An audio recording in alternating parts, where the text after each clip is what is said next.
Good morning everyone. Welcome back to NIA. NIA पे हम news and editorial analysis करते हैं ताकि हम इंपॉर्टेंट न्यूज और एडिटोरियल के जरिए अपने वोकैबुलरी और कॉम्प्रिहेंशन स्किल्स को इंप्रूव कर सकें. Newspapers are said to be the best source of learning vocabulary because you have so much to read and so much to understand every day.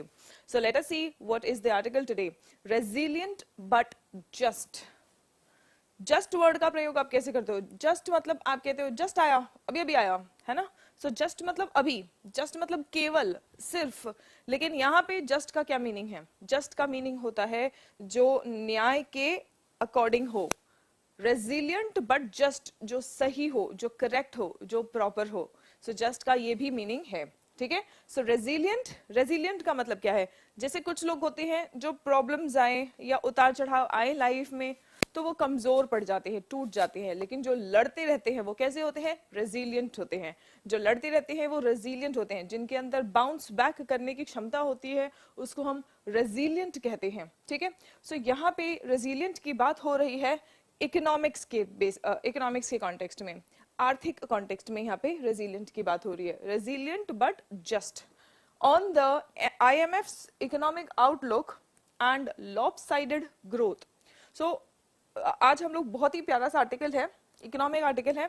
अगर आप देखेंगे तो इकोनॉमिक आर्टिकल बैंकिंग के students के examination में और यूपीएससी वाले बच्चों के कॉम्प्रिहेंशन में आपने देखा होगा कि इस बार सीसैट में बच्चे बहुत परेशान हुए थे, है ना?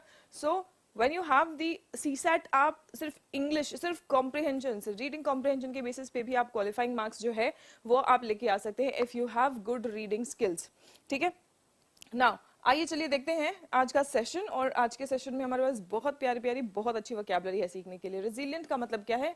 जो इजीली और क्विकली किसी भी शॉक, किसी भी इलनेस, किसी भी मुसीबत से, यानी कि किसी भी बुरी परिस्थिति से जो जल्दी रिकवर करके वापस आ जाए, जल्दी और आसानी से, इजीली और क्विकली, उसको हम क्या कहते हैं? रेजिलिएंट कहते हैं. ये क्या एडजेक्टिव है? एडजेक्टिव की तरह यूज होता है. हम इसको किसी भी पर्सन और थिंग की या कंडीशन की विशेषता बताने के लिए यूज कर सकते हैं. ठीक है. बोयंट, बोयंट मतलब स्ट्रॉन्ग, स्ट्रॉन्ग, सपल, ये सब इसके सिनोनिम्स है. एंटोनिम्स है ब्रिटल, फ्रेजाइल, जो आसानी से टूट जाए, है ना? He'll get over it. Young people are amazingly resilient. ये सेंटेंस क्या है? He'll get over it. Get over मतलब आप कहते हो ना, जब मान लो कोई रिलेशनशिप से अगर मतलब निकला है किसी खराब रिलेशनशिप से, टॉक्सिक रिलेशनशिप से, तो हम कहते हैं मूव ऑन कर जाओ, है ना? उसी की याद में खोए हुए देवदास बन गए तो तुम रेजिलिएंट नहीं हो. लेकिन अगर तुम बाउंस बैक करते हो, मूव ऑन करते हो, सही हो और मूव ऑन करते हो, राइट? सो उसको कहते हैं get over. Get over means overcome. कोई भी प्रॉब्लम, कोई भी खराब कंडीशन है तो आप उससे बाहर निकल जाते हैं, तो उसको कहते हैं गेट ओवर. तो यहाँ पे सेंटेंस है he'll get over it. Young people are amazingly resilient. मतलब यंग पीपल में रिकवर करने की और क्विकली और इजीली रिकवर करने की काफी सारी क्षमता होती है. lopsided. Now what do we mean by lopsided? With one side or part much bigger or other than the other. Uneven. एक तरफा भी आप कह सकते हैं. तो अगर मैं lopsided डेवलपमेंट कह रही हूँ तो मतलब कहीं ना कहीं एक तरफा डेवलपमेंट हो रहा है. ठीक है. oblique, oblique मतलब टेढ़ा. So basically lopsided का मतलब वही होता है uneven, टेढ़ा, एक तरफा. ठीक है. skewed. एंटोनिम है रेगुलर, यूनिफॉर्म. यूनिफॉर्म डेवलपमेंट मतलब सबका विकास हो रहा है, सबका विकास. लेकिन लॉपसाइडेड मतलब किसी को बहुत ज्यादा फायदा हो रहा है, किसी को बहुत कम फायदा हो रहा है, या फायदा नहीं हो रहा है, या मे भी नुकसान हो रहा है. अनइवन है. ठीक है. The Yankees one by the lopsided score of 17-1. मतलब अब यहाँ पे जो एक टीम जीती है उसका स्कोर है 17-2. एक टीम का स्कोर है 17 और एक टीम का स्कोर है 2. तो आप देख सकते हैं बहुत ज्यादा डिफरेंस है ना? जब क्लोज मैच होगा तो उसमें क्या होता है कि 17 और 16 का टाई हो गया. 17 और 16 का टाई नहीं होगा, 17 और 16 में जब विन डिसाइड होता है, so that was a close win. ठीक है. लेकिन ये क्या है? यहाँ पे एक टीम का बहुत ज्यादा स्कोर है, तो 17-2 मतलब ये लॉपसाइडेड विन है. इसको हम क्या कहेंगे? एक लॉपसाइडेड जीत मतलब एक तरफा जीत, है ना? चलिए आपने पॉलिटिक्स में भी देखा होगा, इलेक्शंस में भी कोई बहुत भारी मात्रा से जीत रहा है, कोई भी कैंडिडेट अगर बहुत भारी मात्रा से जीत रहा है और उसके सामने जो ऑपोजिशन कैंडिडेट खड़ा है वो बहुत बड़ी बिल्डिंग, मतलब इतनी बड़ी बिल्डिंग के ऐसे तुम देखते ही रह जाओ, ऐसे बड़ी से बिल्डिंग को हम एडिफाइस भी कह सकते हैं, ठीक है। बिल्डिंग कंस्ट्रक्शन, इसका एंटोनिम क्या होगा बच्चों? इसका एंटोनिम होगा रूइन, रेक, ठीक है, मतलब खंडर। रूइन, टूटा फूटा कोई बिल्डिंग हो, एक तो बहुत अच्छा बहुत बड़ा सा बिल्डिंग है तो हम उसको एडिफाइस कहेंगे, उसका एंटोनिम क्या होगा? उसका एंटोनिम होगा रूइन या फिर रेक।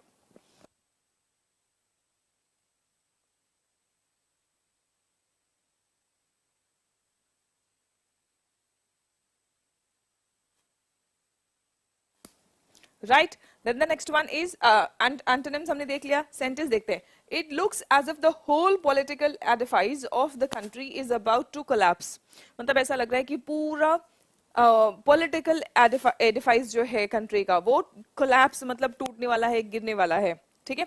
पोजिट्स, पोजिट का मतलब क्या होता है? अज्यूम करने, मान लेना, ठीक है। टू अज्यूम और suggest that it is true, पोजिट मान लेना। लड़के अक्सर कहते हैं ना, if a boy starts liking a girl तो अपने दोस्तों को बोलता है कि मान ले वो तेरी भाभी है ना, तो मान लेना, राइट, अज्यूम करना। मैथ्स में आप बहुत सारी चीजें अज्यूम करते रहते हैं, assume x is equal to A, so assume करना, मान लेना कि वो सच है, उसको हम कहते हैं पोजिट, उसको हम क्या कहते हैं? पोजिट। टू अज्यूम और suggest that it is true, ठीक है। सिनोनिम, पोस्टुलेट या फिर प्री सपोज, पहले ही आप कोई भी चीज मान ले रहे हैं, ठीक है। एंटोनिम क्या है? नहीं मानते, रिजेक्ट कर दिया, ठीक है, रिजेक्ट और ignore. He posited that each planet moved in a perfect circle, उन्होंने पॉजिट किया कि हर प्लैनेट एक परफेक्ट सर्कल में मूव कर रहा है, इसका मतलब उन्होंने मान लिया कि प्लैनेट जो है एकदम बहुत ही ज्यादा परफेक्ट सर्कल में मूव कर रहा है। Floundering, what do we mean by floundering? To find it difficult to speak और एक्ट। फ्लाउंडरिंग का मतलब क्या होता है? कि गड़बड़ करे, ठीक है, बात करने में या कुछ एक्शन करने में वो लड़खड़ाए, ठीक है, या मुश्किल फेस हो, फ्लाउंडर करना। जैसे फॉर एग्जांपल अभी मैं बहुत कॉन्फिडेंटली, बहुत अच्छे से, बहुत एनर्जेटिकली बात कर रही हूँ, लेकिन अगर मान लो तबियत खराब रहेगी तो मुझे बात करने में बहुत दिक्कत होगी। I will flounder to speak, to find it difficult to speak और act. To have a lot of problems and be in danger of failing completely, है ना। तो अगर बहुत ज्यादा प्रॉब्लम्स हो, फेल होने का बहुत ज्यादा खतरा हो, है ना, या फिर बात भी ना करो, एक्शन भी ना ले पाओ, लड़खड़ाओ, ठीक है, तो उसको हम कहेंगे फ्लाउंडर। डाइंग, लैंग्विशिंग, ठीक है। द नेक्स्ट वन, एंटोनिम क्या होगा इसका? Successful, thriving. By the end of the year, the business was floundering, ठीक है। हम ये वर्ड कोई भी काम जो अच्छे से नहीं चल रहा है, लड़खड़ा रहा है, गड़बड़ हो रहा है, ठीक है, कोई भी पर्सन, कोई भी एक्शन, उसके लिए हम यूज कर सकते हैं floundering. So by the end of the year the business was floundering, end of the year तक बिजनेस कैसा चल रहा था? बिजनेस फ्लाउंडर कर रहा था, ठीक है। स्लम्पिंग, स्लम्प करना मतलब to fall suddenly and by a large amount. जैसे कोई ग्राफ है ना, तो ये ऐसे बढ़ रहा है, बढ़ रहा है, बढ़ रहा है, धीरे धीरे बढ़ते बढ़ते, है ना, ऐसे ऊपर की ओर जा रहा है और फिर अचानक से ऐसे नीचे गिर जाए अगर ग्राफ, ये तो तुम पहाड़ बोलोगे, रुको दूसरा ग्राफ बनाते हैं, और फिर बाद में ये स्टेबल हो गया, ठीक है, ये इंक्रीज नहीं हो रहा है, और लेकिन फिर भी हाई पे चल रहा है, अचानक हाई पे चलते अचानक से जब प्राइस एकदम गिर जाए किसी चीज का, तो हम, और बहुत ज्यादा प्राइस गिरे, तो हम उसको क्या कहेंगे? फ्लाउंडर। जैसे टमाटर का ही प्राइस मान लो भाई 30 रुपए 40 रुपए के हिसाब से चल रहा था, अचानक से इसका दिमाग खराब हुआ, ये 100 के ऊपर चलने लगा, है ना, फिर 200 के भी ऊपर जाने लगा, 200 के लिए ग्राफ थोड़ा और ऊपर जाएगा, ठीक है। सो और फिर अचानक से फिर से 30-40 पे आ जाए, तो ये क्या है? स्लम्प। इस तरह से अगर प्राइस गिरता है तो हम उसको स्लम्प कहते हैं, ठीक है। So slumping means to fall suddenly and by a large amount. Now synonym इसका क्या होगा? Collapse, crash, depreciation. एंटोनिम इसका क्या होगा? स्टैंड अप या राइज। गिरना तो इसका एंटोनिम होगा या तो आप खड़े रहो, स्टैंड अप, टेके रहो, या फिर गिर जाओ, सॉरी इंक्रीज। गिरना इसका मीनिंग है ना, तो इंक्रीज, ठीक है। Now the newspapers circulation has slumped by 30%, मतलब न्यूज़पेपर का जो सर्कुलेशन है वो 30% कम हुआ है, and 30% is a large amount, ठीक है। रीलिंग, रीलिंग का मतलब क्या होता है? To walk without being able to control your legs, या फिर टू फील वेरी शॉक और अपसेट अबाउट समथिंग। किसी चीज के बारे में जब आप बहुत ज्यादा अपसेट फील कर रहे हो, सॉरी, तो उसको हम कहते हैं railing.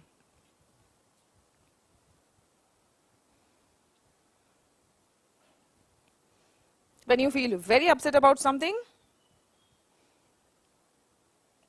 you call it reeling. ठीक है, जैसे फॉर एग्जाम्पल अभी जो हाल ही में मणिपुर कांड हुआ था, मणिपुर इंसिडेंट हुआ था, जहां 2 ट्राइबल वुमेन के साथ में बहुत ही ज्यादा हैवानियत भरा बर्ताव किया गया था. So the entire country was reeling, मतलब पूरा कंट्री उसके बारे में बहुत ज्यादा शॉक्ड फील कर रहा था, परेशान फील कर रहा था. ठीक है, स्टैगर, लर्च, इसका एंटोनिम क्या होगा? Steady, stable. ठीक है, when he opened his eyes the room was reeling, right? जब उसने आंखें खोली तो the room was reeling. To make or persuade somebody to do something. Induce मतलब किसी को मना लेना, कुछ काम किसी से करवाना. Induce मतलब किसी से कोई काम करवाना. ठीक है, to cause or produce, persuade करना, convince करना, cajole करना. ठीक है, restrict, impede, या तो आप किसी को मना लेते हो कोई काम करने के लिए, या तो रुकावट पैदा करते हो. ये दोनों एंटोनिम्स हो गए, रिस्ट्रिक्ट या फिर impede. ठीक है, nothing could induce him to change his mind. कुछ भी उसको मतलब हम नहीं कर सकते थे कि वो अपना दिमाग बदले, मतलब उसने जो फैसला ले लिया तो ले लिया. ठीक है, नाउ डिटोरियोरेट वर्ब है. डिटोरियोरेट मतलब कोई बुरी कंडीशन है और खराब हो रही है, उसको हम कहते हैं डिटोरियोरेट. ठीक है, टू बिकम वर्स, रिमेंबर यहाँ पे ये वर्ड हम टू बिकम बैड नहीं कह रहे हैं, टू बिकम वर्स कह रहे हैं. ठीक है, मतलब अच्छे से बुरा, बुरे से बदतर. तो वो जो बुरे से बदतर होने वाला वर्ब है उसको हम कहते हैं डिटोरियोरेट. ठीक है, बदतर होना, डिग्रेड होना, डेप्रिशिएट होना. एंटोनिम्स क्या है? बेहतर होना. बदतर का एंटोनिम बेहतर, बेटर होना. ठीक है, ameliorate. The political tension is deteriorating into civil war. Right, the next one, concerted.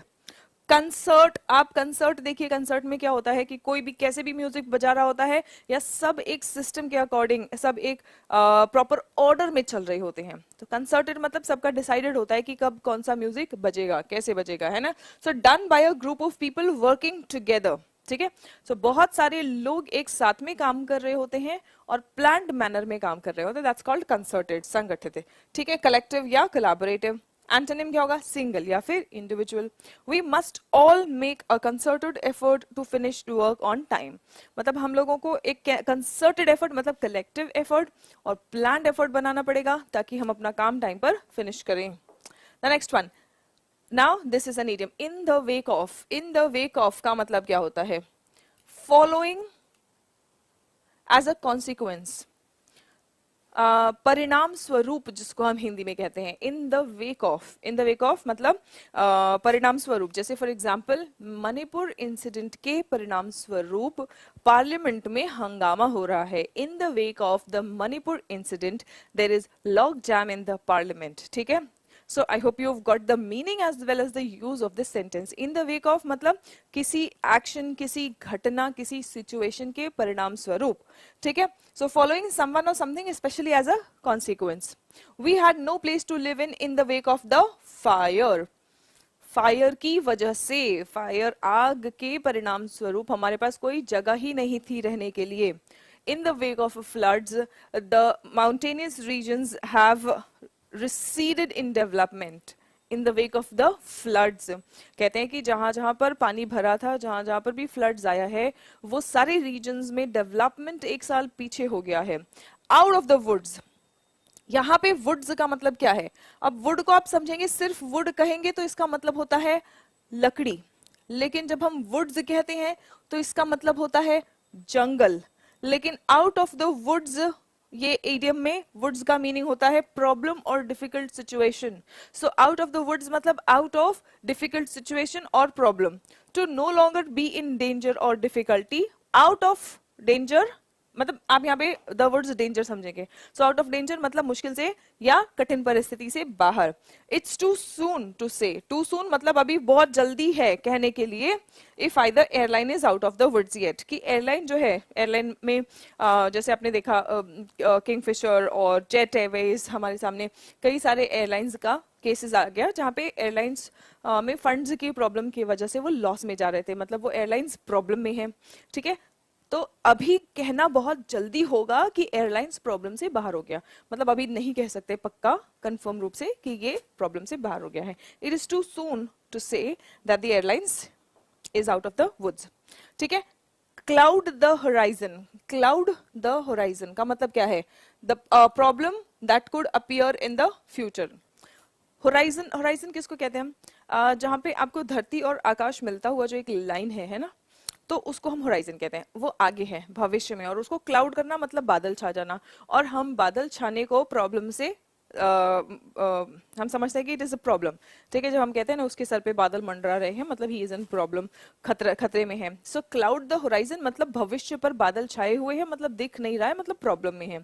ठीक है. A problem that could appear in the future मतलब भविष्य में आने वाला प्रॉब्लम.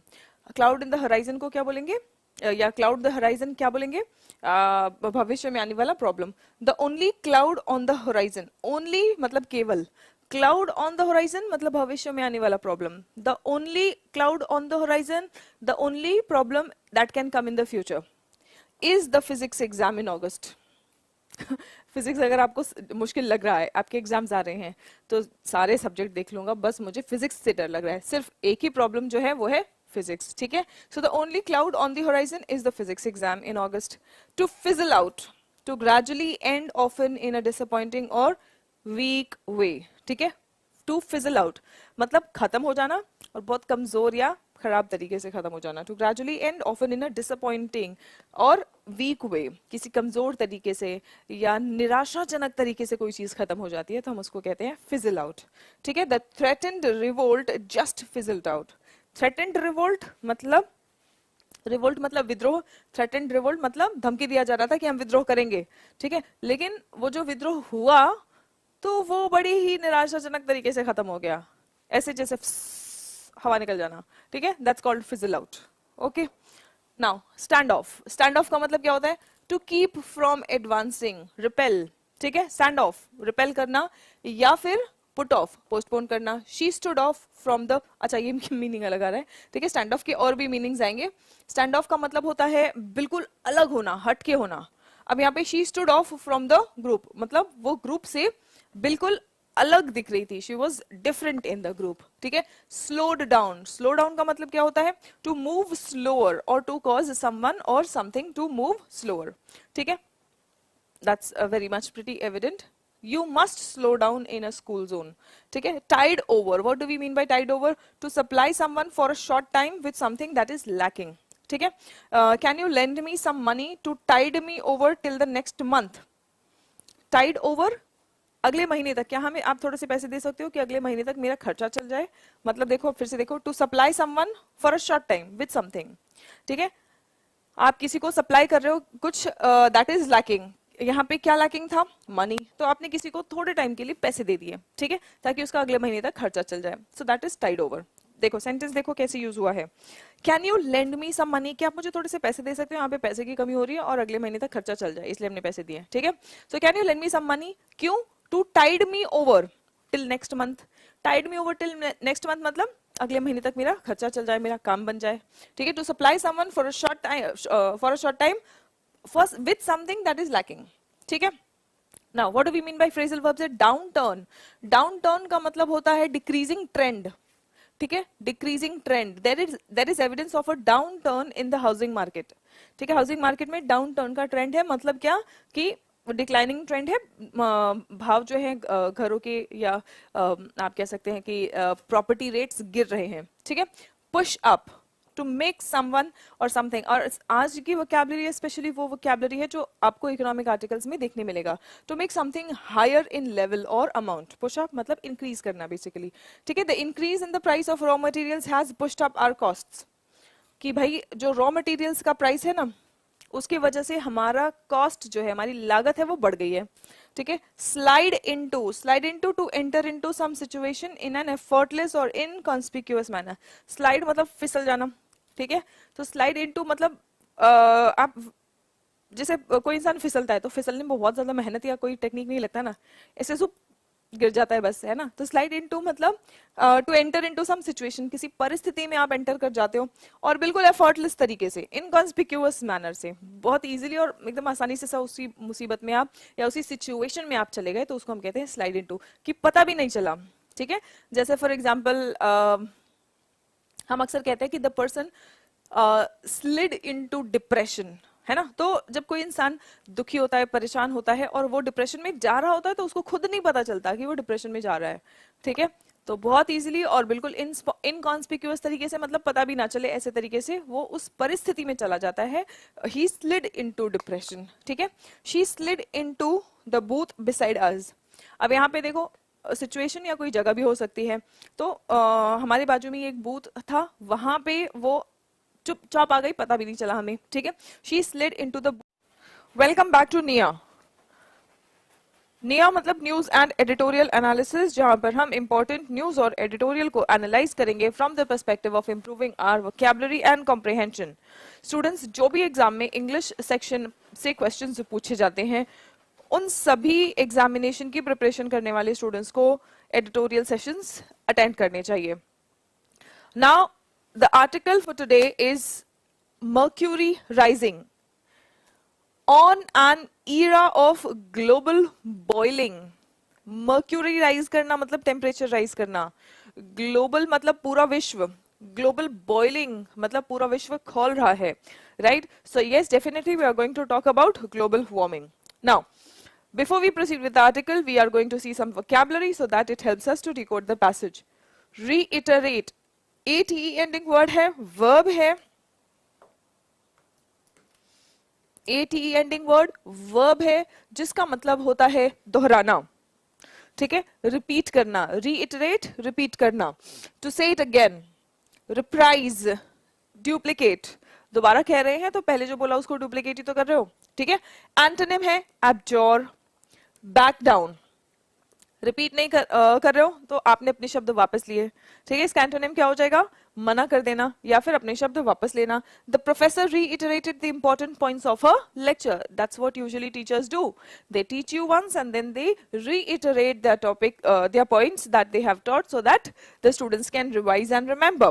कैटास्ट्रोफे नाउन है ये, जिसका मतलब है सडन डिजास्टर, अचानक से अगर कोई आपदा आ जाए, जैसे भी फ्लड्स आए थे, है ना। नॉर्थ इंडिया में जो फ्लड्स आए थे वो क्या था, वो एक कैटास्ट्रोफी था। हम देख रहे थे किस तरीके से ट्रक्स बह रहे थे, किस तरीके से होटल्स अचानक से बिल्कुल ऐसे कोलैप्स हो रहे थे, जैसे हम वो प्लेइंग कार्ड्स खेलते हैं ना, पत्ते खेलते हैं, पत्तों का हम घर बनाते हैं और वो कैसे गिर जाता है हल्की सी हवा चलने पे, बिल्कुल वैसे ही एक्चुअल में रियल के घर, होटल, एटीएम, ये सब ऐसे टूट जा रहे थे, गिर जा रहे थे। अभी हाल ही में जो नॉर्थ इंडिया में फ्लड्स का कैटास्ट्रोफे आया था, a sudden disaster that causes great suffering और डैमेज। और इसको हम इन जनरल किसी इवेंट को भी कह सकते हैं जो वाकई में कोई आपदा ना हो लेकिन लाइफ में कुछ बहुत ज्यादा चेंज लाए, उसको भी हम कह सकते हैं। ठीक है, जहां पे अचानक से कोई निराशा या अचानक से कोई बहुत बड़ी बड़ी मुसीबतें आ जाए तो हम उसको भी कैटास्ट्रोफे कह सकते हैं, right. Now the next one, synonym क्या होगा इसका, एपोकैलिप्स, डिबैकल, एंटोनिम होगा विंडफॉल या फिर ब्लॉकबस्टर। या तो अचानक से कोई बहुत बड़ी प्रॉब्लम आ जाए या तो अचानक से लॉटरी लग जाए, अचानक से बहुत ज्यादा फायदा होता है तो उसको हम कहते हैं विंडफॉल। ठीक है, उसको हम क्या कहते हैं, विंडफॉल या फिर ब्लॉकबस्टर। मूवीज के टर्म्स में आपको पता ही, अगर कोई मूवी बहुत बेकार है तो आप कह सकते हैं द मूवी वाज अ कैटास्ट्रोफे। ठीक है, द मूवी वाज अ कैटास्ट्रोफे। दूसरा, अगर मूवी ब्लॉकबस्टर निकलती है, इसका मतलब आपको पता ही है कि बहुत ही बेहतरीन निकली है, बहुत हिट है। ठीक है, it will be a catastrophe if I fail the exam again. तो अगर मैं दोबारा एग्जाम फेल करता हूँ ना, बहुत मुसीबतें आ जाएंगी, मतलब it will be a catastrophe. Unprecedented, unprecedented का मतलब होता है अभूतपूर्व, जो पहले कभी हुआ ही नहीं। ये हम एक एडजेक्टिव की तरह यूज करते हैं विशेषता बताने के लिए। अनप्रेसिडेंटेड, अभूतपूर्व, जो पहले कभी नहीं हुआ। पहले कभी नहीं हुआ मतलब जो अभी हुआ है वो नया है, ओरिजिनल है, नॉवेल है। एंटोनिम्स क्या होंगे, कोई चीज जो नॉर्मल है, जो रोज रोज होते रहता है, बहुत आम है, कॉमन है। We've entered an age of unprecedented prosperity. हम एक ऐसी युग में एंटर कर चुके हैं जहां इतनी प्रोस्पेरिटी है जो पहले कभी नहीं थी, इतनी संपन्नता है जो पहले कभी नहीं थी। We have entered into an age of unprecedented prosperity, prosperity संपन्नता, अनप्रेसिडेंटेड प्रॉस्पेरिटी ऐसी संपन्नता जो पहले कभी नहीं थी। टोरेंशियल मतलब बहुत ज्यादा बारिश के लिए ये वर्ड यूज होता है, टोरेंशियल रेन्स बहुत ज्यादा बारिश, अधिक मात्रा में, भारी, मूसलाधार जिसको हम कहते हैं मूसलाधार बारिश, इसके लिए ईडियम है आपका रेनिंग कैट्स एंड डॉग्स। और हम जानते हैं कैट्स एंड डॉग्स ईडियम का प्रयोग करते हुए हम ये नहीं बोलते हैं raining like cats and dogs, हम सिंपली कहते हैं it is raining cats and dogs, मतलब मूसलाधार बारिश हो रही है। अगर आप कहते हैं it is raining like cats and dogs, इसका मतलब ये होता है कि कुत्ते बिल्लियों की एक्चुअल में बारिश हो रही है, ठीक है। सो हम वो नहीं कहना चाहते, हम इसको ईडियम की तरह यूज करते हैं। तो ईडियम में हम directly it is raining, very heavy का मतलब है कैट्स एंड डॉग्स, तो हम सीधा कहते हैं it is raining cats and dogs, ठीक है। अबाउंडिंग बहुत ज्यादा, स्वामिंग, स्वामिंग का भी मतलब होता है बहुत ज्यादा भारी मात्रा में। एंटोनिम होगा ड्रिप या ड्रिबल, बारिश के लिए मूसलाधार का, तो हल्की फुल्की जिसको हम कहते हैं बूंदाबांदी, तो इट इज ड्रिप और dribble. There was a torrential downpour, downpour भी वर्ड हम बारिश के लिए ही यूज करते हैं। And we were all soaked, soaked मतलब हम पूरी तरीके से भीग गए थे, ठीक है, वी वर ऑल सोक्ड, ठीक है। Now the next word is प्रोग्नोस्टिकेशन, the next word is prognostication, basically prognosis है ना,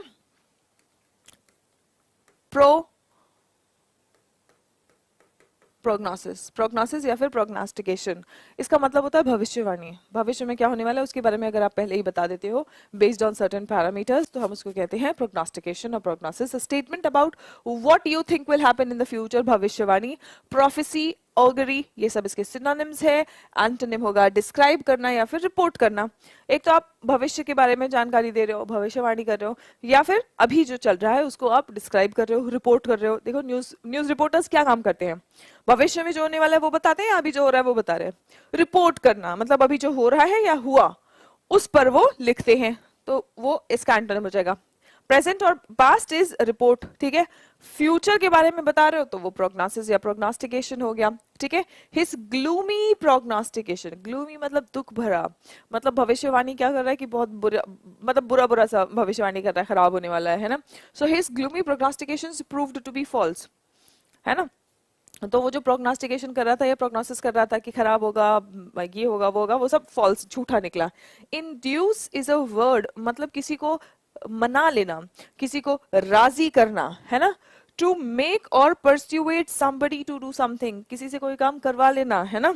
तो आपने देखा ही है भाई, पूरी मीडिया पागल हो रखी है सीमा हैदर के ऊपर, है ना। तो सीमा हैदर को सब भेजना चाहते हैं पाकिस्तान, लेकिन सचिन ने इंड्यूस कर लिया उसको पाकिस्तान से अपने 4 बच्चों के साथ में यहाँ बुलाने के लिए, और जा भी नहीं दिए, है ना। सो उसको क्या कहेंगे हम, इंड्यूस करना, मना लेना, राजी करना, राइट। टू कॉज और प्रोड्यूस, कोई काम आपने कॉज किया, ठीक है। सो परस्यूएड, इंस्टिगेट, मना लेना। एंटोनिम क्या होगा, डिस्यूएड, एनकरेज करना, किसी को आपने प्रोत्साहन दिया, आपने किसी को मना लिया, तो वो इसका सिनोनिम हो जाएगा। एंटोनिम क्या होगा, किसी को आपने निरुत्साहित कर दिया, डिसुएड कर दिया, किसी को आपने रोक दिया, मना लिया काम करने के लिए, तो वो परस्यूएड हो गया, इंड्यूस हो गया। अगर आपने काम करने के लिए मना कर दिया तो वो प्रिवेंट हो गया, डिसुएड हो गया, ठीक है। Nothing could induce him to change his mind, nothing could induce him, उसको कुछ भी राजी नहीं कर पा रहा था कि वो अपना फैसला बदले, कोई भी उसको मना नहीं पा रहा था कि वो अपना फैसला बदले। चेंज वंस माइंड का मतलब होता है फैसला बदलना, ठीक है। पेसिमिज्म, निराशावादी, निराशावादी होना। पेसिमिज्म, ऑप्टिमिज्म मतलब आशावादी होना, पेसिमिज्म निराशावादी होना। कुछ लोग होते हैं ना, नहीं यार नहीं हो पाएगा, नहीं नहीं नहीं, जिनके जीवन में नहीं एकदम होता है ना, सो दे आर पेसिमिस्ट, हमेशा negative side of the things देखते हैं। हम कहते हैं ना ग्लास को हाफ फुल और हाफ एम्प्टी देखने वाले, हाफ एम्प्टी देखने वाले लोग कौन होते हैं, जो कमी ढूंढते हैं। और ऑप्टिमिस्टिक लोग कौन होते हैं, जो जो भी है उसमें पॉजिटिव देखते हैं, ठीक है। So the tendency to see the bad side of things और expect the worst in any situation. कुछ लोग जो हर सिचुएशन में जो सबसे वर्स्ट हो सकता है वही इमेजिन कर रहे हैं, वही सोच रहते हैं, तो उसको हम कहते हैं पेसिमिज्म, ठीक है। डिस्पेयर, दुख, ग्लूमी, मेलैंकली, ये सब वर्ड्स क्या है, सिनोनिम्स है। एंटोनिम क्या होगा, optimism, cheerfulness. There has been a mood of growing pessimism about the nation's economy. मतलब अब देखो, अब कई बार क्या होता है कि पेसिमिज्म जस्टिफाइड होता है, जब वो आदत है किसी की तो हम उस पर रिलाई नहीं कर सकते हैं, लेकिन जब कुछ फैक्ट्स के अकॉर्डिंग पता चल रहा है, जैसे फॉर एग्जांपल अब इतना फ्लड्स आ रहा है तो वी कांट स्टे पॉजिटिव कि नहीं अब फ्लड नहीं आएगा। नहीं, अब हमें समझना है कि ग्लोबल वार्मिंग जिस तरीके से हम लोग प्रकृति का ख्याल रख रहे हैं, उसी तरीके से प्रकृति में इतने सारे प्रॉब्लम्स भी आ रहे हैं, है ना। हम प्रकृति के बारे में सोच कहाँ रहे हैं, हम तो सिर्फ अपनी तरक्की और अपने ऐशो आराम में बिजी हैं। ठीक है, हम पेड़ काट रहे हैं, हम लोगों को जीने नहीं दे रहे हैं, हमें तो बस अपने स्वार्थ से मतलब है, हमें मतलब हम इंसानों को। अब उससे हो क्या रहा है कि प्रकृति में प्रॉब्लम्स आ रही हैं, प्रॉब्लम्स को झेलेगा कौन, हम लोग। अब ग्लोबल वार्मिंग हो रहा है तो ग्लोबल वार्मिंग की वजह से ग्लोबल वाटर लेवल राइज होगा, ग्लोबल वाटर लेवल राइज होगा, क्लाइमेट में चेंजेस होंगे, और अभी जिस तरीके का फ्लड्स आया था इस तरीके का फ्लड्स आता रहेगा, हम जानते हैं। ये पेसिमिज्म नहीं है, ठीक है। पेसिमिज्म मतलब जब हमेशा आदत की तरह आप सोच रहे हो कि कुछ तो बुरा होगा, कुछ तो बुरा होने ही वाला है, कुछ तो बुरा होगा ही, ठीक है, that is pessimism, right. Okay, now here हम नेगेटिव सोच रहे हैं लेकिन बेस्ड ऑन सर्टेन फैक्ट्स, ठीक है। सो यहाँ पे अगर आप देखेंगे सेंटेंस देखो, there has been a mood of growing pessimism, मतलब लोग नेगेटिव हो रहे हैं अबाउट द नेशंस इकोनॉमी। जब किसी देश की अर्थव्यवस्था कमजोर हो रही हो, ठीक है, जैसे आपने भी हाल ही में पाकिस्तान में भी देखा अर्थव्यवस्था कमजोर हो रही है, तो लोगों के मन में निराशावादी ज्यादा हो जाएंगे लोग, है ना, निराशा ज्यादा फैलेगी। सो growing mood off pessimism, I hope आपको ये वर्ड बहुत अच्छे से समझ आ गया हो सेंटेंस के साथ में, ठीक है। Mitigation, mitigation ION ending words क्या होते हैं, नाउन्स होते हैं। मिटिगेट करना, मिटिगेशन का मतलब होता है कोई भी खराब परिस्थिति को ठीक करने की कोशिश करना, कोई भी बैड इफेक्ट को कम करने की कोशिश करना, कोई भी बुरी परिस्थिति में सुधार लाने की कोशिश करना। The act of reducing how harmful, unpleasant और बैड समथिंग इज। सिनोनिम्स होंगे मॉलिफाई, एलिविएट, अस्यूएज। बहुत इंपॉर्टेंट वर्ड्स है, ये सभी वर्ड्स आपके एग्जाम में आ चुके हैं, ठीक है, और आते रहेंगे, ऐसा नहीं कि आ चुका है तो हाँ बस हो गया, इसका काम खत्म हो गया, अब नहीं आएगा, ठीक है। सो मॉलिफाई, एलिविएट, अस्यूएज। इसका एंटोनिम क्या होगा, इम्पेयर, एग्जैसरबेट। अगर चीज को ठीक करने की कोशिश कर रहे हैं तो इसका एंटोनिम क्या होगा, बुरी परिस्थिति को और बदतर बनाने की कोशिश कर रहे हैं और खराब करने की कोशिश कर रहे हैं। इम्पेयर, एग्जैसरबेट, यही है इसके मीनिंग्स, ठीक है। Now defence council made a speech in mitigation. Defence council ने क्या किया, एक स्पीच दिया मिटिगेशन में, मतलब आप देखेंगे कि बुरी परिस्थिति जो थी उसको सुधार करने के उसमें डिफेंस काउंसिल ने एक स्पीच दिया, ठीक है। डेजिग्नेट, डेजिग्नेट का मतलब क्या होता है, डेजिग्नेट एटी एंडिंग वर्ड है, तो अब हम सब तो जानते ही हैं कि एटी एंडिंग वर्ड तो वर्ब है, ठीक है। To give something a name, designate मतलब नेम देना, यहाँ पे देखेंगे आप, डेजिग्नेट मतलब किसी चीज को नाम देना, ठीक है। Show that it has a particular purpose, और टू चूज समवन। अब जब हम किसी काम के लिए किसी को चूज करते हैं और उसको बोलते हैं कि भाई तुझे ये काम करना है, ठीक है, मम्मी घर से बाहर जा रही होती है, मामा के यहाँ नानी के यहाँ जा रही होती है, तो मम्मी तुम्हें बोल के जाती है कि बेटा तुम्हें ये काम आज ये जिम्मेदारी है, तुम्हें ये काम करना है, ठीक है, तो मम्मी तुम्हें डेजिग्नेट करके जाती है, ठीक है, राइट। सो अपॉइंट और डेलीगेट भी इसके सिनोनिम्स हैं। एंटोनिम क्या होगा, डिसमिस, एक्सपेल, ठीक है, मम्मी वापस आ जाती है, बोलती है ठीक है जितना कर लिया बहुत कर लिया, अब मैं आ गई हूँ, तो तुमको एक्सपेल कर देती है मम्मी, ठीक है, डिसमिस कर देती है। वेलकम बैक टू निया। निया मतलब news and editorial analysis, and students हम इस चैनल पर न्यूज और एडिटोरियल एनालाइज करेंगे from the perspective of developing comprehension skills, vocabulary, as well as getting familiar with some recent happenings of importance for our examination.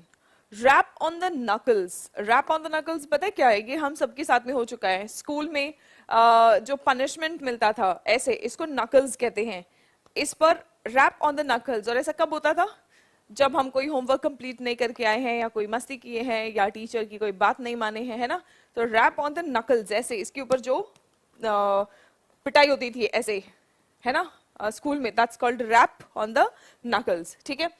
अब यहाँ पे भी rap on the knuckles मतलब डेफिनेटली कुछ गलत हुआ है कहीं और उस पर किसी को पनिशमेंट मिला है, ठीक है।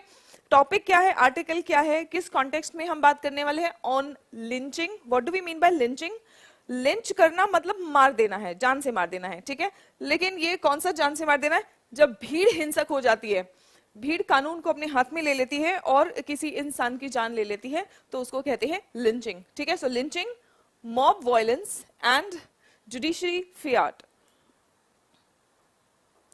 Now Let us see some vocabulary because vocabulary helps us decode the passage. Lynching का मतलब क्या है? Put to death.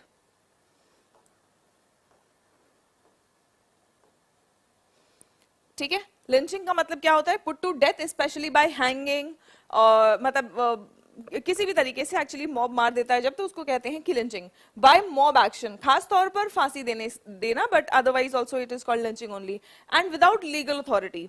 और जिन भी लोगों ने उसे मारा है उसके पास ऑब्वियसली कोई लीगल अथॉरिटी नहीं है. मॉब ऐसे ही हिंसक भीड़ ने कानून में गुस्से में आके कानून हाथ में ले लिया, ठीक है, तो उसे कहेंगे mob lynching. To criticise, condemn in public, आलोचना करना, कड़ी आलोचना करना पब्लिक में, ये भी इसका मीनिंग हो सकता है, ठीक है. एंटोनिम सिनोनिम्स देखेंगे क्या है? स्ट्रिंगिंग अप या फिर एग्जीक्यूट. एंटोनिम प्रोटेक्ट या फिर डिफेंड. या तो आप किसी पर हमला करते हो, किसी की जान ले लेते हो, या तो उसकी रक्षा करते हो, तो रक्षा करना उसका एंटोनिम हो जाएगा. He is been unfairly lynched in the media. अब जब यहाँ पे मीडिया की बात हुई है तो देखिए यहाँ पे लिंच्ड का क्या मीनिंग है? क्रिटिसाइज्ड. ठीक है, लिंच का क्या मीनिंग है? क्रिटिसाइज. हमें समझ में आ रहा है सेंटेंस पढ़ते ही कि वो मरा नहीं है, तो यहाँ पे उसका मीनिंग सिवियरली क्रिटिसाइज्ड का मीनिंग आएगा. यहाँ पे क्रिटिसाइज भी इसका मीनिंग है या तो भीड़ द्वारा मार दिया जाना या फिर आलोचना होना, ये दोनों इसके मीनिंग्स है, ठीक है. फियाट मतलब ऑर्डर्स, आदेश. The giving of orders by someone who has complete authority, जिसके पास कंप्लीट अथॉरिटी हो वो जब ऑर्डर्स दे तो हम उसको क्या कहते हैं? हम उसको कहते हैं फियाट, ठीक है.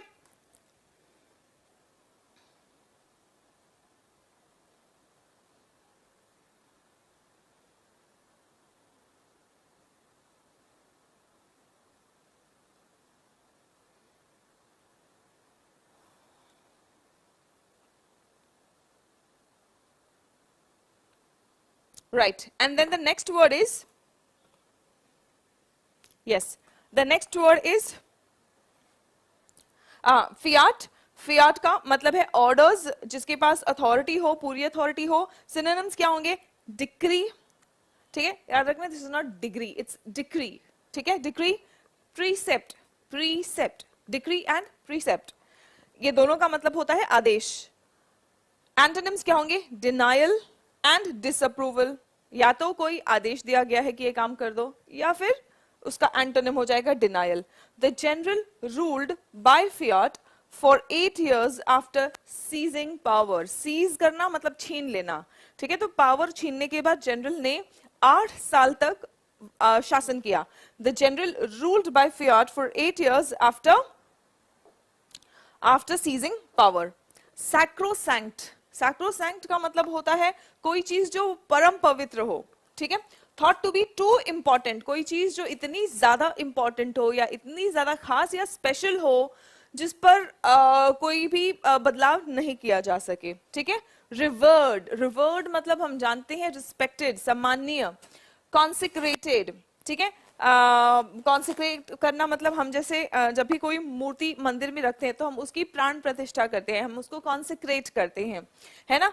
अनहोली, एंटोनिम क्या होगा? यहाँ पे तो कोई चीज परम पवित्र है, इसका एंटोनिम क्या होगा? कोई चीज जो पवित्र नहीं है. Unholy, blasphemous, respectable, revered, sacred. Blasphemous मतलब जो सेक्रेड ना हो या सेक्रेड चीजों की जो हम कहते हैं अवहेलना हो या अपमान हो, ठीक है, उसको हम कहते हैं ब्लास्फेमियस. स्पेशली रिलीजियस चीजों की जब अवमानना की जाए या अवहेलना की जाए या फिर उसका अपमान किया जाए तो हम उसको ब्लास्फेमियस कहते हैं, ठीक है. ब्लास्फेमियस या फिर सैक्रिलेज, ये सब वर्ड्स आ जाते हैं इसके लिए. In India the cow is a sacrosanct animal.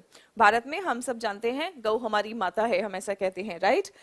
So in India cow is sacrosanct. Cow is sacrosanct मतलब हमारे लिए बहुत पवित्र है, ठीक है. Euphemism. What do we mean by euphemism? Word or expression used in place of one that is deemed offensive or suggests something unpleasant. ये एक figure of speech है students. Euphemism मतलब क्या? कोई जो कठोर सत्य हो या कठोर वाक्य हो उसको थोड़ा कम हल्के सेंटेंस में या हल्के शब्दों में जो कहते हैं, जिससे कि वो थोड़ा सा कम अनप्लेजेंट लगे या कम कठोर लगे तो उसको हम कहते हैं यूफेमिज्म, ठीक है। जैसे फॉर एग्जांपल अगर किसी की डेथ हो जाती है तो हम यूजुअली ऐसा नहीं कहते वो मर गया, अनटिल अनलेस हम उसको रिस्पेक्ट करते हैं। कोई टेररिस्ट होगा तो हमारे लिए ऐसे बात करना नहीं कोई फर्क पड़ता है, लेकिन अगर कोई जानने पहचानने वाले में तो हम कभी भी ऐसा नहीं कहते वो मर गया, हम क्या कहते हैं भगवान को प्यारे हो गए, है ना। सो भगवान को प्यारा हो जाना, मरने के लिए जो आप यूफेमिज्म यूज कर रहे हैं या जो आप थोड़ा सा इजी सा लाइट सा, not easy actually but light less unpleasant word जो आप यूज कर रहे हैं भगवान को प्यारे हो जाना, ये क्या है, ये एक यूफेमिज्म है for a fact that is very unpleasant. एक कठोर सत्य के लिए आपने यूफेमिज्म यूज किया। I hope that's clear to everyone, है ना। सो यूफेमिज्म, इसका ग्रैंडियोलोक्वेंस, ठीक है, ग्रैंड बना के, कई बार ज्यादा शब्दों का प्रयोग करना पड़ जाता है ना। ग्रैंडियोलोक्वेंस, लॉक्यू हम जानते हैं, loqu is a root word for talk, loqu is a root word for बात करना, है ना। सो ग्रैंड मतलब थोड़ा सा बड़ा बना के, ग्रैंडियोलोक्वेंस मतलब बड़ा बना के बोलना। अब ऑब्वियसली अब जैसे फॉर एग्जांपल जब हम किसी हार्श ट्रुथ को अगर थोड़े सॉफ्ट वर्ड्स में कहना चाह रहे हैं, थोड़े लेस अनप्लेजेंट वर्ड्स में कहना चाहते हैं, तो शब्द हो सकता है इंक्रीज हो सकते हैं, तो ग्रैंड बन जाता है वो लॉक्यूएंस, वो स्पीच, है ना, grandiloquence. Circumlocution, what do we mean by circumlocution students? देखो यहाँ पे भी लॉक्यू आ गया, लोक्यूशन मतलब बात करना, सर्कमलोक्यूशन मतलब घुमा फिरा के बात करना, तो एक तरह से इनडायरेक्टली आप देखेंगे घुमा फिरा के भी बात करना ही हो ही जाता है वो, है ना। नाउ एंटोनिम क्या होगा? कॉलिंग अ स्पेड मतलब जो है सो बोलना, calling a spade so a spade, जैसा है वैसा ही बोलना, मतलब आप जो बात है वही बात एकदम सीधा बोल रहे हैं, ब्लंटली बोल रहे हैं, without caring for the feelings of anyone, है ना। Pass away is a euphemism for die. Pass away हम कहते हैं ना, he has passed away, so he has passed away is a euphemism for die, है ना, ये भी एक euphemism है। ये फिर भी थोड़ा डेथ, डाई, ये सब हार्श वर्ड्स है। आई होप आपको यूफेमिज्म का मीनिंग बहुत अच्छे से समझ आ गया है बच्चों, एंड स्पेशली बैंकिंग की तैयारी करने वाले बच्चे, आप लोगों के कॉम्प्रिहेंशन में कई बार क्वेश्चन आ जाता है कि कॉम्प्रिहेंशन में यूफेमिज्म कहाँ यूज किया गया है, या यूफेमिज्म का एग्जाम्पल बताइए पैसेज में, है ना। अगर पैसेज में यूफेमिज्म कहीं यूज किया हो तो आप यूफेमिज्म का एग्जाम्पल तभी बता पाएंगे जब आप इस फिगर ऑफ स्पीच को समझेंगे, ठीक है। वैंटन, वैंटन का मतलब क्या होता है? Done in order to hurt somebody और damage something for no good reason, ठीक है। जब आप कोई भी काम किसी को नुकसान पहुंचाने के लिए करते हो तो उसको कहते हैं वैंटन, ठीक है, या फिर ऑब्सीन या फिर वल्गर। अब ऑब्वियसली जब आप किसी को आप किसी का अपमान करने के लिए कोई भी शब्द कह रहे हो तो आप उसके मानहानि कर रहे हो, उसके रिस्पेक्ट को नुकसान पहुंचा रहे हो। Wholesome and clean will be the antonym. He displayed a wanton disregard for the facts. Wanton disregard मतलब एकदम केयरलेस डिसरिगार्ड उसने दिखाया फैक्ट्स के लिए। Perpetrated, what do we mean by perpetrated? To give impression of being something or having done something when this may not be true, ठीक है। Perpetrated मतलब claimed, कथित तौर पर, ठीक है। Professed, perpetrated, perpetrated मतलब जो सब जानते हैं उसके अकॉर्डिंग, जो कहा जा रहा है उसके अकॉर्डिंग, दैट्स परपेटेड, ठीक है। अब जो कहा जा रहा है जरूरी नहीं है वो सच है, तो उसका एंटोनिम क्या होगा? जो वाकई में सच होगा, certain, true, definite, that will be the antonym, ठीक है। The book does not purport to be a true history of the period, मतलब उस समय का सच्ची घटना होने का दावा नहीं कर रहा है ये बुक, तो परपेटेड मतलब जो दावा किया जा रहा है, जो क्लेम किया जा रहा है, ठीक है, राइट, ओके, वंडरफुल, बहुत बढ़िया।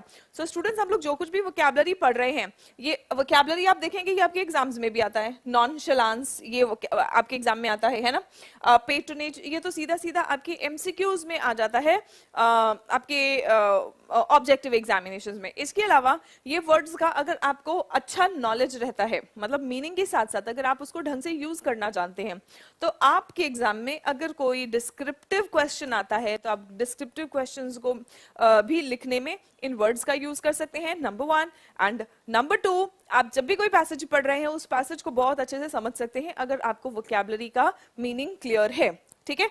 What do we mean by nonchalance? Nonchalance का मतलब होता है एकदम काम बिहेवियर, एकदम काम बिहेवियर। कुछ तो होता है कि इंसान के चेहरे से हमें पता चल जाता है कि यार ये तो बहुत परेशान है ना, और एक होता है बिल्कुल काम बिहेवियर किसी का। तो कितनी भी परेशानी आए, ऐसा नहीं है कि कोई अगर शांत है तो उसके लाइफ में कोई प्रॉब्लम्स नहीं है, ठीक है, प्रॉब्लम्स होने के बाद भी, मुश्किल परिस्थिति में होने के बाद भी अगर कोई शांत बिहेवियर रख पा रहा है, काम बिहेवियर रख पा रहा है, that is nonchalance. That is what? Nonchalance. ठीक है, calm behaviour that suggests you are not interested और डू नॉट केयर. कई बार ऐसा देख के लगता है कि यार इनको तो कोई फर्क ही नहीं पड़ रहा है, कुछ हो ही नहीं रहा है. ठीक है, लेकिन this is not the case. ठीक है, इनडिफरेंस और इनसोशियंस. एंटोनिम क्या होगा? Anxious, concerned.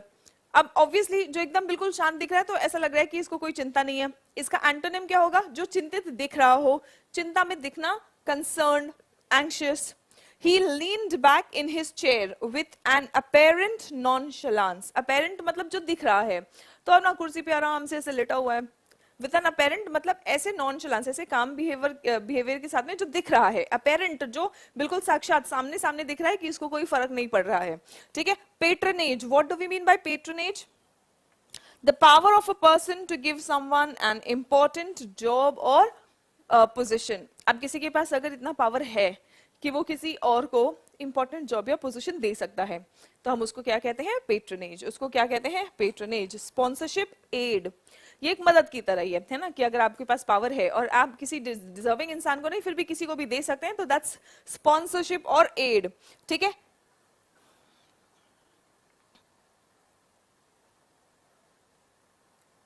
I don't know what this word is.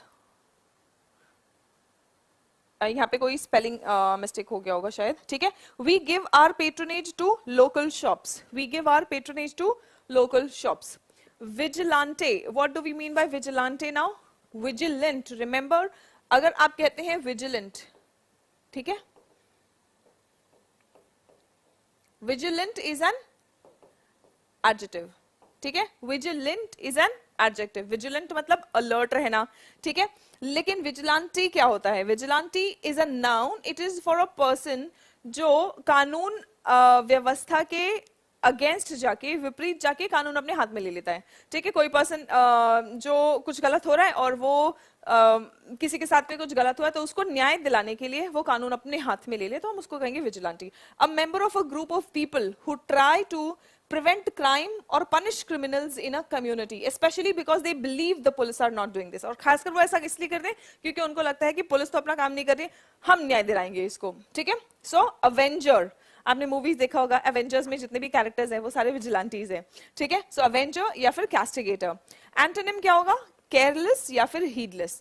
We simply will not tolerate vigilante groups on our streets. हम अपने रास्तों पर विजिलेंटी ग्रुप्स को सिंपली टॉलरेट नहीं करेंगे. हम अपने रास्तों पर, मतलब अपने शहर में विजिलेंटी ग्रुप्स को टॉलरेट नहीं करेंगे. अगर आप पुलिस व्यवस्था को ही अंडरमाइन करके अगर आपको ये लगता है कि आप न्याय को स्थापित करेंगे, तो ऐसे तो ना जाने कौन कौन अपने आप को न्याय को स्थापित करने वाले बन जाएंगे, एंड यू नेवर नो कि वो सही कर रहे हैं या गलत कर रहे हैं. पुलिस या कोई भी हमारे आर्म्ड फोर्सेस या डिफेंस फोर्सेस होते हैं, उनको तो एक एक गोली का भी हिसाब देना होता है ना. Whatever action they do, they are accountable. लेकिन रास्ते पर चलता कोई भी मनचला अगर अपने आप को ये बोलेगा कि हाँ मैं इसको न्याय दिलाऊंगा, तो वो न्याय दिलाने के प्रोसेस में वो कितना सही कर रहा है, कितना गलत कर रहा है, उसके लिए कौन जिम्मेदार होगा. ठीक है. So that is why vigilantes are not at all accepted in any society. Vigilante, we will simply not tolerate vigilante groups on our streets. ठीक है. idiom and phrase. Rap on the knuckles, ये तो हमने देख ही लिया है कि rap on the knuckles क्या होता है. ऐसे जो स्कूल में आपको पनिशमेंट मिलता था ना, इधर छड़ी से डंडे से मार पड़ता था, that's a punishment, that's called rap on the knuckles. ठीक है. क्रिटिसिज्म और punishment that is given in a gentle way for something that one did wrong. कुछ गलत किया है उसके लिए एक थोड़ा सा जेंटल वे में कभी किसी को मुर्गा बना दिया जाता था, कभी किसी को ऐसे रैप ऑन द नकल्स मिलता था, है ना. तो एक जेंटल वे में पनिशमेंट देना, that's rap on the knuckles. Remark on him और रैप ऑन द नकल्स मतलब उसने कुछ बोला जिसकी वजह से लोग उसको पनिश कर रहे थे, डेफिनेटली उसने कुछ गलत बोला होगा. ठीक है. Now coming to the yes, this is our application, सीरीन पाठशाला एप्लीकेशन, और इस पर हमारा इंग्लिश का स्टूडेंट्स फाउंडेशन बैच चल रहा है. और इस फाउंडेशन बैच में grammar, topic wise practice, grammar के पूरे कॉन्सेप्ट्स, फिर उसके बाद में टॉपिक वाइज प्रैक्टिस, एंड इसके साथ साथ वोकैबुलरी, कॉम्प्रिहेंशन, पैराजम्बल्स, इनके डेडिकेटेड सेशंस हैं. तो यू कैन डेफिनेटली ज्वाइन. आज के सेशन में हमारे पास क्या वोकैबुलरी है, and the session is based on over the border line on Pakistan and it's security situation with Afghanistan.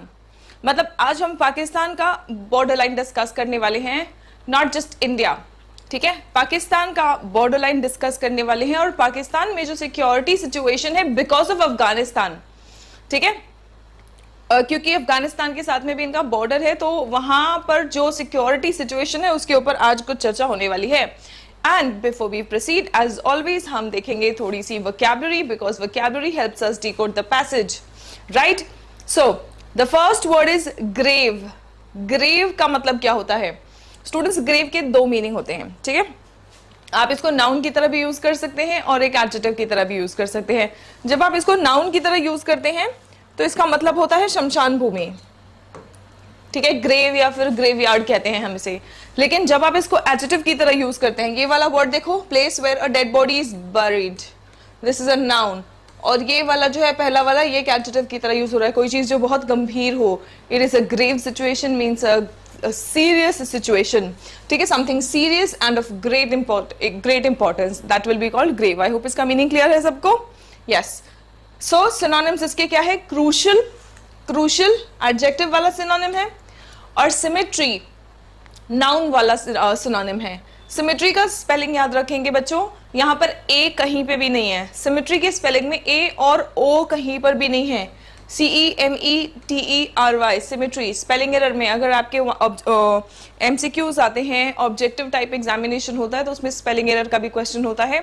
और कुछ फेवरेट वर्ड्स हैं एग्जामिनर के जहां पर बच्चे सबसे ज्यादा गलती करते हैं, उनमें से एक वर्ड सिमेट्री है, इसीलिए स्पेलिंग पर मैं एम्फसाइज कर रही हूँ, ठीक है।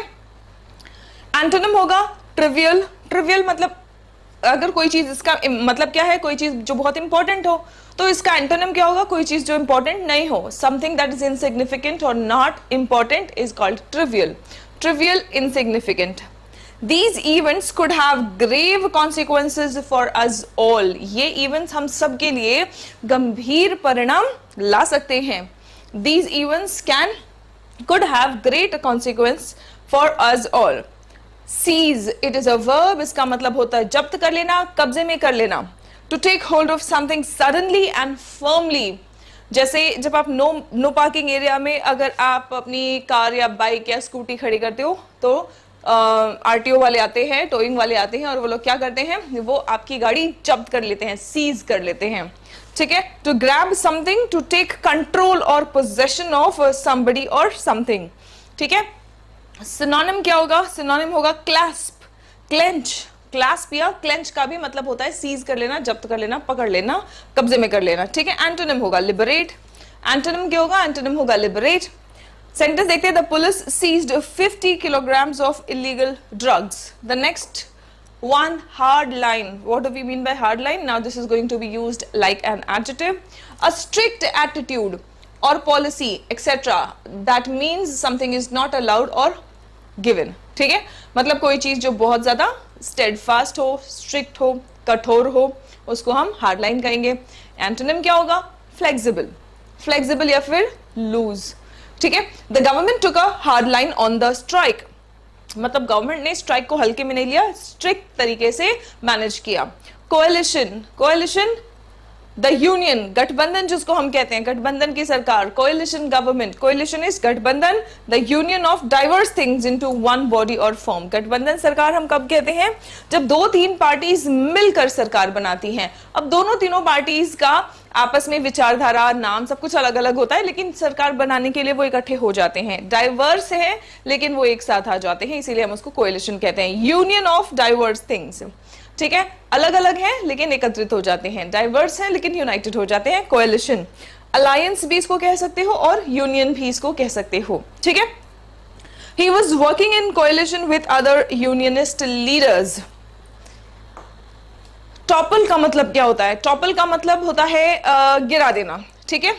जैसे फॉर एग्जाम्पल अस्थिर होके लुढ़क जाना, ठीक है। कोई चीज टेबल पर से ग्लास है, बॉटल है, ठीक है, थोड़ा धक्का लगता है और वो गिर जाता है, ठीक है, अस्थिर होता है, अनस्टेबल होता है और गिर जाता है, दैट्स कॉल्ड टॉपल, ठीक है, दैट्स कॉल्ड टॉपल। अब टू बिकम लेस स्टेडी, कोई चीज जो स्थिर है वो अस्थिर हो जाए, एंड फॉल डाउन। टम्बल, जैसे फॉर एग्जाम्पल आपने वो पोएम, बचपन से हमने ये वर्ड पढ़ा है, हमने भले ध्यान नहीं दिया लेकिन हमने बचपन से ये वर्ड पढ़ा है, टम्बल, ठीक है। Jack and Jill went up the hill to fetch a pail of water, Jack fell down, topple का मतलब होता है फेल डाउन, ठीक है। So Jack fell down and Jill came tumbling after, मतलब जैक तो गिरा ही, जिल भी उसके पीछे लुढ़कती हुई आ गई, ठीक है। लुढ़कती हुई मतलब वो भी गिर गई थी। Jack fell down and Jill came tumbling, ठीक है। सो टम्बल का भी मतलब होता है लुढ़क के गिर जाना, टॉपल का भी मतलब होता है लुढ़क के गिर जाना, राइट। कोलैप्स, गिर जाना। एंटोनिम क्या होगा? राइज या फिर stand. Don't add another book to the pile, books का जो ढेर होता है उसको हम पाइल कहते हैं। Don't add another book to the pile और इट विल टॉपल ओवर, एक और बुक मत रखो नहीं तो वो सब कुछ गिर जाएगा। हार्बरिंग, हार्बरिंग का मतलब क्या होता है? किसी को संरक्षण देना, छुपा के रखना, बचा के रखना। टू हाइड और प्रोटेक्ट समबडी और समथिंग दैट इज बैड, और खासकर कोई चीज अगर बुरी है तो उसके लिए हम ये वर्ड हार्बर यूज करते हैं, ठीक है। वेल हम शिप्स के लिए भी हार्बर यूज।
यस, अब ऑडिबल होगा बच्चों?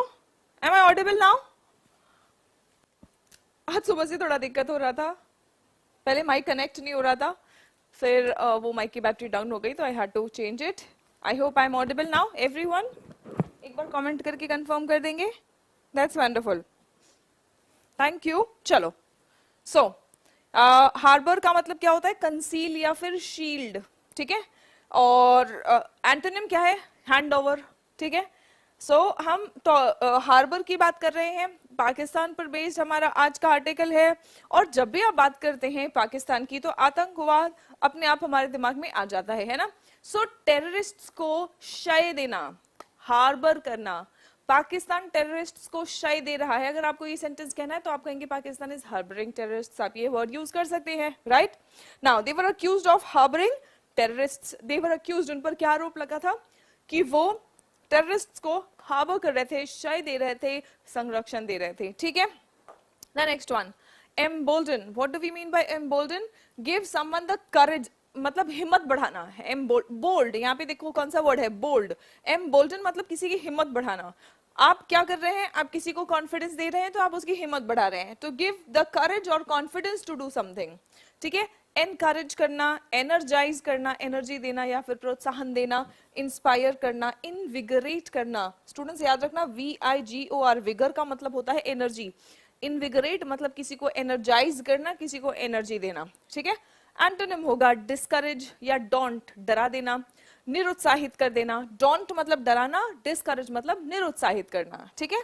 आई feel emboldened to go ahead with this inquiry, मतलब मुझे अब बोल्ड फील हो रहा है इस इंक्वायरी को लेके आगे चलने के लिए, ठीक है। To go ahead with this inquiry, ये इंक्वायरी आगे मैं कंडक्ट करूंगा, ठीक है। अब ऑब्वियसली इंक्वायरी कंडक्ट करने की जिसको परमिशन होगी या अथॉरिटी होगी वही ये सेंटेंस बोल सकता है, ठीक है। ब्रेथरन इज भाई, ठीक है।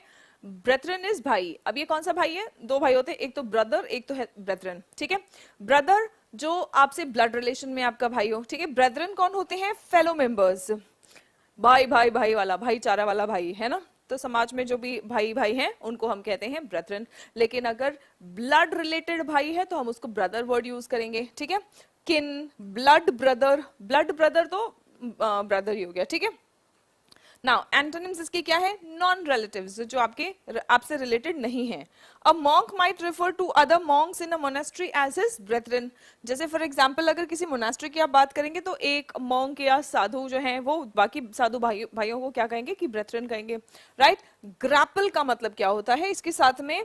Grapple to get hold of somebody और समथिंग एंड फाइट और ट्राई टू कंट्रोल हिम और हर. ग्रैपल मतलब कब्जे में करने की कोशिश करना या फिर कंट्रोल करने की कोशिश करना, ठीक है. ब्रॉल, स्कफल, ये सब इसके सिनोनिम्स आ जाएंगे. लड़ाई करना बेसिकली, ठीक है. यहाँ पे ग्रापल में कहीं ना कहीं अगर आप किसी चीज को अपने कब्जे में करने की कोशिश कर रहे हो, पकड़ने की कोशिश कर रहे हो, ठीक है, सो दैट मीन्स वहां पे कुछ लड़ाई झगड़े की बात है ना. जैसे फॉर एग्जाम्पल किसी का ऐसे कॉलर पकड़ लिया, सो ग्रैपल, ठीक है. To get hold of somebody और समथिंग एंड फाइट विथ और ट्राई टू कंट्रोल हिम और हर, और उसको फाइट कर रहे हैं कंट्रोल करने के लिए, ठीक है. इसका एंटोनिम क्या होगा भाई? हार्मनी, कॉनकॉर्ड, ठीक है. The children grappled for the ball, बच्चे खेल रहे होते हैं तो कोई एक खिलौना होता है तो उसके पीछे सारे बच्चे पड़ जाते हैं, है ना, तो उसके लिए वो लोग लड़ रहे हैं. The children grappled for the ball. Now deteriorate, deteriorate मतलब और खराब हो जाना, बद से बदतर हो जाना, ठीक है. डीजेनरेट या फिर गो डाउनहिल, गो डाउनहिल का भी मतलब होता है बुरी परिस्थिति में आ जाना. इंप्रूव, बेटर, एमिलियोरेट, ये भी वर्ड बहुत इंपॉर्टेंट है आपके एग्जाम्स के लिए बच्चों. एमिलियोरेट का एंटोनिम, एग्जैक्ट एंटोनिम है डिटरियोरेट. अगर कोई सिचुएशन खराब है और खराब हो रही है तो आप कहेंगे कि उसकी हालत और खराब हो गई, deteriorate, his health is deteriorating. लेकिन बेहतर हो गई तो आप कहेंगे his health is ameliorating, improving, right. Okay, बहुत बढ़िया. Now the political tension is deteriorating into civil war. Political tension जो है वो सिविल वॉर में डिटरियोरेट हो रहा है. मतलब पहले क्या था कि पहले तो नेता आपस में लड़ रहे थे, पॉलिटिकल कंडीशन खराब था, लेकिन अब तो ऑलमोस्ट सिविल वॉर हो रहा है, ठीक है. मतलब वहां पे घरेलू युद्ध छिड़ गया है. On the border line, on the border line बिल्कुल बॉर्डर पे होना. इन एन अनसर्टन पोजिशन, और बॉर्डर वाली सिचुएशन जो होती है ना वो बहुत अनसर्टन होती है. आप सोच के देखो, आप कोई एग्जाम की प्रिपरेशन कर रहे हो और उस एग्जाम में आप बॉर्डर लाइन में हो, ठीक है. 150 कट ऑफ है तो आपका 150 ही मार्क्स है, आप बिल्कुल बॉर्डर पे हो. तो बिल्कुल बॉर्डर पे रहना तो बड़ा अनसर्ट, मतलब आपने टैली किया पहले ही और आपका मार्क्स कैसा आ रहा है, मतलब जो आंसर कीज वगैरह आता है हम टैली करते हैं, आपका 149 या 150 है, तो खतरनाक सिचुएशन तो है ना. डर लगेगा ना कि एक भी नंबर अगर गलत हुआ और भी गलत हुआ तो सीधा तुम इस पार से उस पार हो जाओगे, हालात बदल जाएंगे, जज्बात बदल जाएंगे. सो yes, definitely on the border line होना इज अ वेरी अनसर्टन, बहुत ही अनिश्चित पोजीशन है. Between two statuses, undecided, my blood pressure was border line and the doctor said I should lose weight. Play a double game. अब ये तो हमें पता है ना, डबल गेम खेलना. प्ले अ डबल गेम मतलब टू बी टू फेस्ड, दो चेहरे होना, ठीक है. तुम्हारा दोस्त बन के दिखा रहा है लेकिन तुम्हारा दुश्मन भी है, तो वो क्या कर रहा है? He is playing a double game, ठीक है. टू बी टू फेस्ड और to engage in double dealing. According to the Arab accounts, Leo continued to play a double game with the Arabs.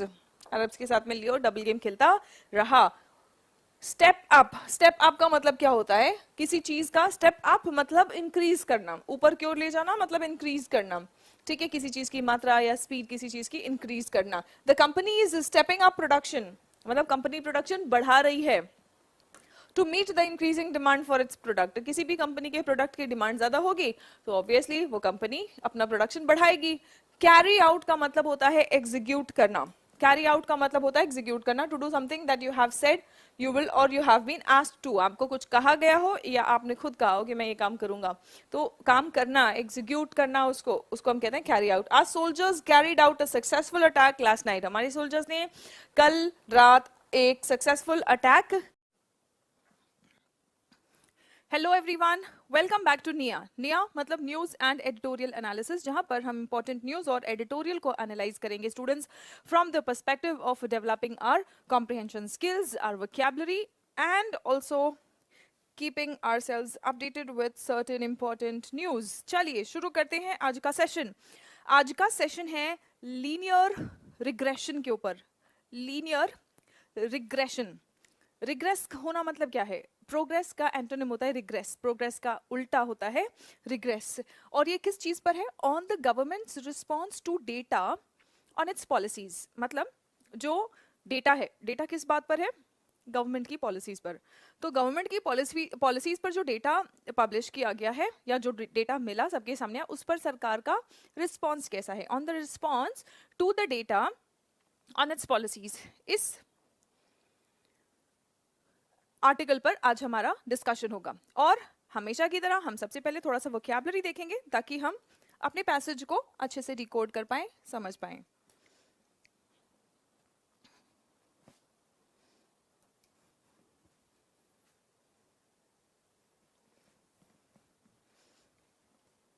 Okay, so we have the first word regression. Regression का मतलब क्या है? Return to a previous,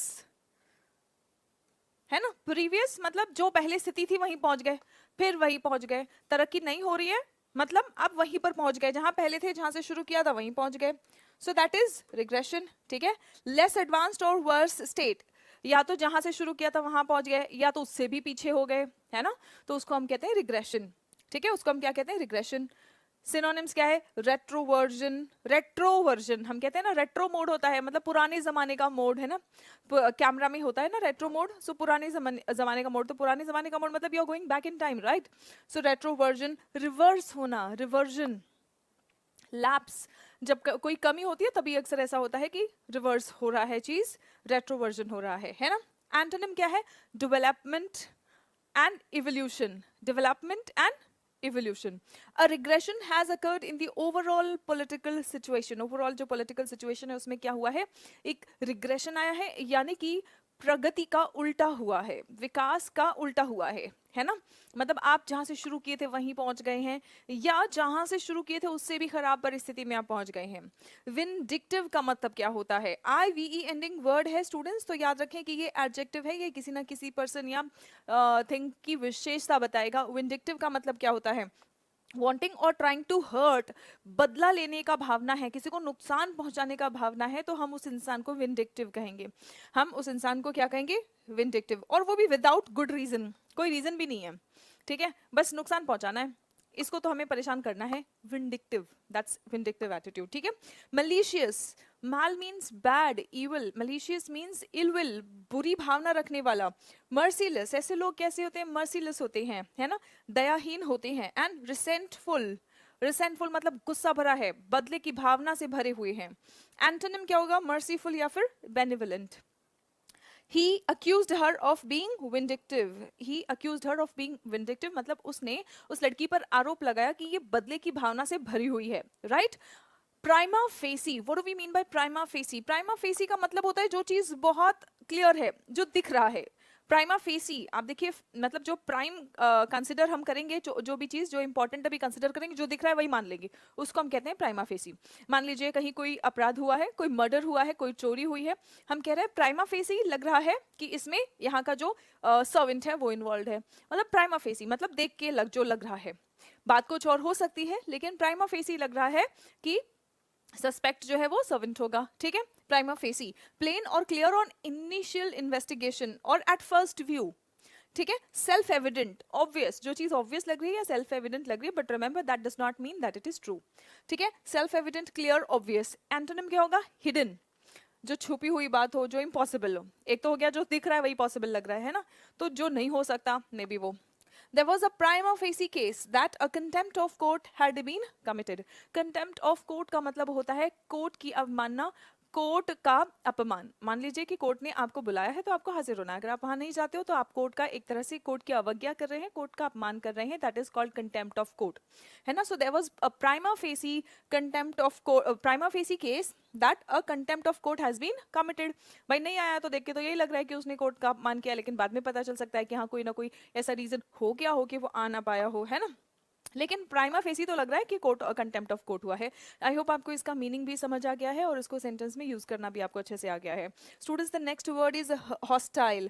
hostile का मतलब क्या होता है? What do we mean by hostile? Having very strong feelings against somebody, किसी के खिलाफ एकदम बिल्कुल स्ट्रॉन्ग फीलिंग्स हो, अगेंस्ट वाली फीलिंग्स हो, प्रतिकूल भाव हो, उसको हम कहते हैं हॉस्टाइल। हॉस्टिलिटी का मतलब होता है दुश्मनी, हॉस्टाइल मतलब दुश्मन जैसा भाव रखना। सिनोनिम्स क्या है? Adverse, belligerent. एंटोनिम क्या है? Amity, sympathetic. एमिटी मतलब फ्रेंडशिप, मैत्री पूर्ण भाव रखना या मैत्री भाव रखना, that's amity. I am not hostile to the idea of change as such. I am not hostile to, I am not hostile to you, मतलब मैं तुम्हारे लिए दुश्मन जैसा भाव नहीं रखती हूँ. I am not hostile to your suggestion, मतलब तुम जो सजेशन दे रहे हो उस सजेशन के लिए ऐसा नहीं है कि मैं उसके अगेंस्ट हूँ. ठीक है, हो सकता है कि मैं उसको मान नहीं रही हूँ, लेकिन उसका ये मतलब नहीं है कि मैं उसके अगेंस्ट हूँ. I am not hostile to. ठीक है, I am not hostile to the idea of change as such. Okay, coming to the next one, debunk. What do we mean by debunk? It is a verb which means कोई चीज सही नहीं है ये दिखाना. ठीक है, to show that something is not true. ठीक है, reduce the inflated reputation of. Debunk करना, कोई अपनी रेप्यूटेशन बहुत बढ़ा चढ़ा के बोल रहा है, आपने उसकी असलियत सामने रख दिया, आपने डिबंक कर दिया. ठीक है, to show that something is not true, आपने क्या किया, आपने सच्चाई सामने रखा, उसको हम कहते हैं डिबंक करना, उसे हम कहते हैं डिबंक करना. ठीक है, स्पॉन या कॉज एंटोनिम्स होंगे रिस्ट्रिक्टेड, limited या impeded. His claims were later debunked by fellow academics. जो उसके साथ वाले academics थे उन्होंने उसके दावे को डिबंक कर दिया, मतलब असलियत सामने ला दिया. ठीक है, डिबंक कर दिया मतलब असलियत सामने ला दिया. Transpired, what do we mean by transpire? Transpire होना मतलब कोई भी चीज घटित होना या फिर जानकारी में लाना. टू बिकम नोन, कोई चीज सामने आ गई सबके, है ना, ट्रांसपायर्ड सामने आ गया या पता चल गया. ठीक है, टू बिकम नोन पता चलना. To be shown, to be true. ठीक है, तो आप देखेंगे कि ट्रांसपायर और डिबंक कहीं ना कहीं सिनोनिम्स है. डिबंक में भी आप असलियत सामने ला रहे हैं, ट्रांसपायर में भी असलियत जो है वो सामने आ रही है ना. टू हैपन, इसका और एक मीनिंग है घटित होना. इसका और एक मीनिंग है घटित होना, मतलब एक तो है असलियत सामने आना, दूसरा है घटित होना.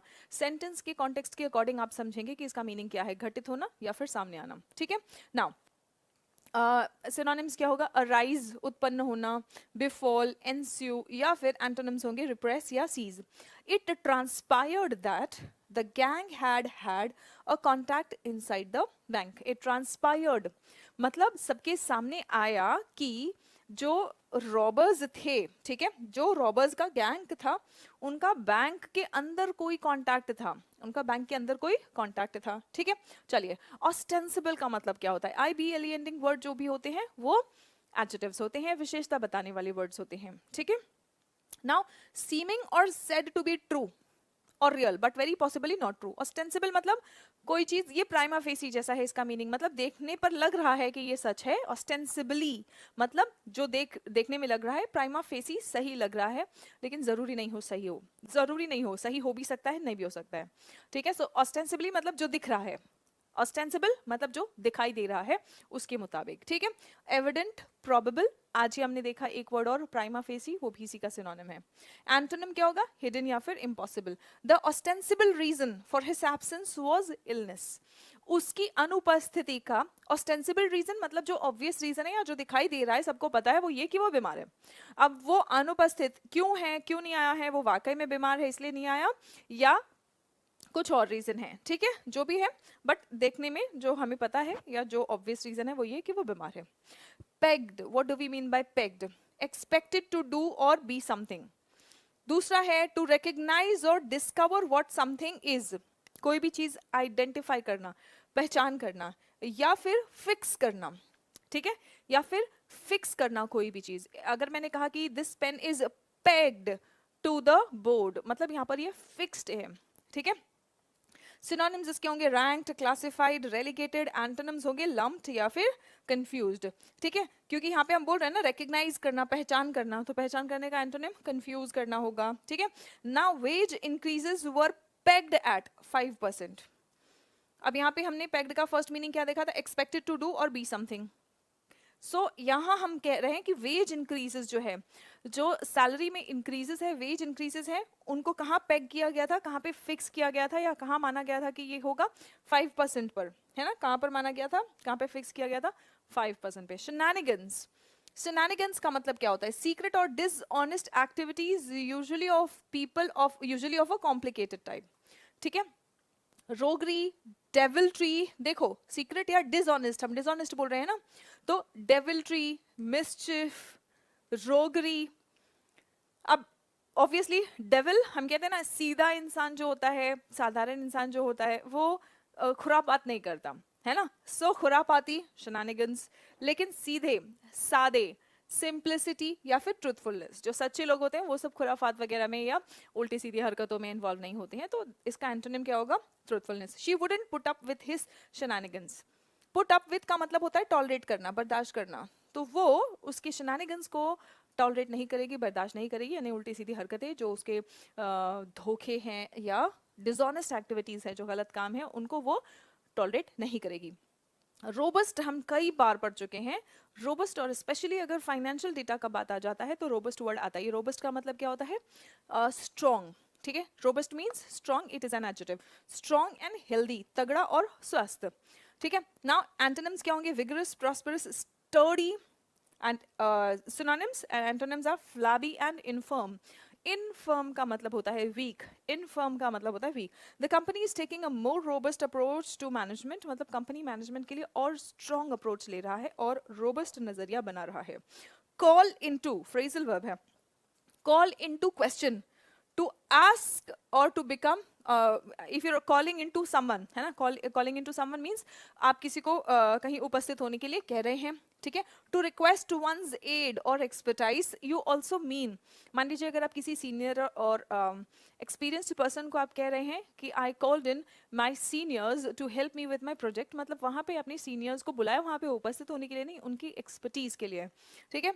And to call a specific place by phone, obviously Eva called in to stay that she was ill, मतलब उसने कॉल किया। हम देखो यहाँ पे क्या बोल रहे हैं? To call a specific place by phone, है ना। सो ईवा कॉल्ड इन, हम सिंपली ये भी कह सकते हैं Eva called to say that she was ill.